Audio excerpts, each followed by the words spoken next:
Em primeiro lugar, eu gostaria de saber qual o verdadeiro significado deste seu novo livro.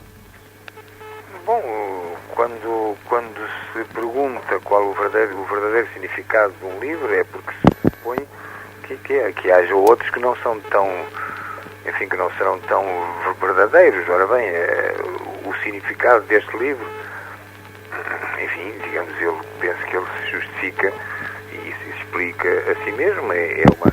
É uma reflexão sobre, digamos, sobre o nascimento, sobre, por assim dizer, o ato de nascimento de uma religião que é, enfim, que é aquela que se veio a constituir-se como os alicerces, não apenas éticos, porque também filosóficos e até, digamos, artísticos, digamos, da nossa civilização e da nossa cultura, e, portanto, é uma reflexão sobre tudo isso, feita por alguém que não é crente, mas que, justamente porque tem a consciência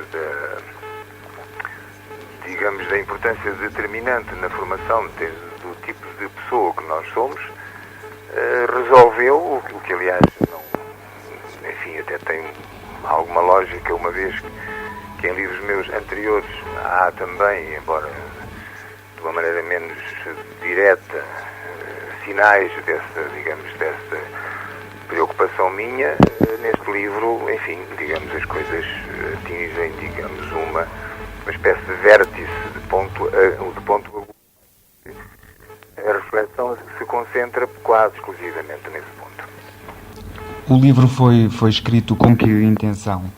O livro não foi escrito com intenção nenhuma, quer dizer, não se trata de querer saber se o livro foi escrito com, por exemplo, a intenção de ofender os católicos ou de provocar a Igreja. Digamos, as questões não podem ser postas assim. Isso é simplificar as questões, que são sempre muito mais sérias do que isso.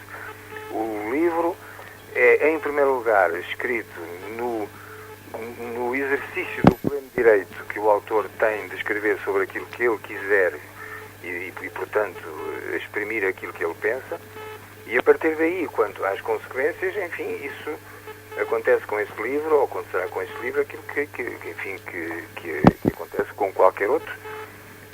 Digamos, os leitores tiram as suas conclusões, mas isso não significa que à partida o autor tivesse uma intenção. Tem-se uma intenção quando se escreve um panfleto ou um manifesto. E este livro não é nem uma coisa nem outra. É um romance sobre um tema que é conhecido, mas não leva uma intenção atrás.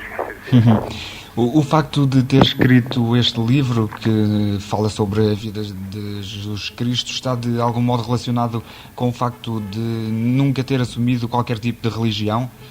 Ou não? Não, mas digamos, bem vê, digamos até pelo contrário, se poderia dizer que, uma vez que eu nunca tive qualquer espécie de vivência religiosa, nem passei por qualquer crise desse género, a minha educação nunca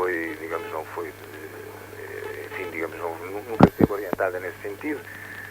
Portanto, até se poderia dizer ao contrário, que parece estranho que uma pessoa que não passou por tudo isso tenha, num momento determinado da sua vida, sentido a necessidade, exprimido, de tocar nesse assunto. Portanto, poderia pensar-se, esta era uma hipótese, que tendo eu tido na minha adolescência ou em qualquer altura da minha vida uma crise religiosa, que este livro era, ou tentaria ser, digamos, a maneira de eu resolver essa crise ou esse conflito. Não, nunca tive, o que não significa que, apesar de nunca ter tido nenhuma dessas crises, nem nenhum desses conflitos, olhando a Igreja como eu olho, como uma instituição de poder, de autoridade e, como eu costumo dizer, de administração dos corpos e das almas, enfim, o tema, enfim, necessariamente tinha que me interessar. Portanto, o que fica claro é que eu não pretendi, com este livro, resolver qualquer conflito meu. O José Saramago acredita que existe um Deus? Ele eu não acredito que exista um Deus. Nem acredito que... Quer dizer, eu não acredito que exista um Deus e não acredito que exista Deus. O que eu digo é que se Deus existe, é só um. Quer dizer, se Deus existisse, só poderia ser um. Portanto, todas estas guerras religiosas são completamente absurdas. E se Deus existe, se ele existisse, ele deveria estar a olhar, digamos, cá para baixo, com uma infinita pena ou com uma infinita ironia, porque em nome de um Deus que só pode ser um, porque não faz sentido que o universo ou o homem fossem criados por mais que um Deus, só pode ser criado por um, em nome desse Deus, os homens encontrassem maneiras de inventar deuses completamente diferentes, ou bastante diferentes muitas vezes, e em nome deles se andassem a exterminar desde que nasceram. Acha que se escrevesse este livro no tempo da Inquisição, a Igreja o iria condenar à fogueira? Bem, isso, conhecendo nós aquilo que aconteceu a pessoas que viveram, enfim, no século XVIII ou no século XVII, por exemplo, e que entre as suas maldades punidas pela Igreja nunca fizeram nada que se parecesse com este livro, está muito claro que se eu tivesse tido a coragem também de, vivendo no século XVIII ou no século XVII, escrever um livro onde se dissessem coisas como esta, é evidente que o autor não escapava à condenação, e a condenação mais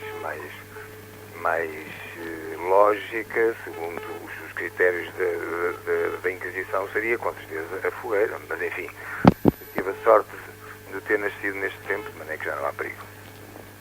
O José Saramago acha que já merecia o Prémio Nobel?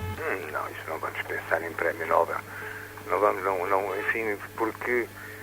E não vamos por uma razão simples, é que não faltam prémios Nobel que não o mereciam, e não faltam escritores que o deviam ter recebido. De maneira que essa questão não deve tirar-nos o sono, não deve tirar o sono. A mim não me tira. E sobretudo porque eu penso que um escritor não pode viver a sua vida como se a realização plena dela fosse esse prémio. E portanto não pode, cada vez que se anuncia mais em cada ano mais a atribuição do prémio, não pode estar suspenso da decisão desse júri como se da coisa como se da única coisa verdadeiramente importante que lhe pudesse acontecer, digamos, na vida. Aquilo que conta não é isso. Claro que se me disser assim, mas então vamos lá ver, se lhe desse o prémio, não gostaria? Enfim, evidentemente que tenho que dizer que sim, por variedíssimas razões, umas materiais, outras não. E porquê é que pensa que até o momento nunca foi atribuído este prémio a nenhum escritor português? Bem, sabe bem como é que as coisas são. Este prémio é um prémio que resulta também muito dos equilíbrios e das estratégias e da capacidade também, em muitos casos, digamos, da capacidade de pressão. Com isto eu não quero dizer que o júri da Academia seja condicionado por lobbies ou pelas pressões externas, mas é evidente que sabemos que se podem criar estados de espírito que, de uma maneira mais direta ou menos indireta, podem influenciar decisões. Estou convencido que um dia destes ele cá virá parar. Pronto, enfim, é impossível que não venha, porque quando,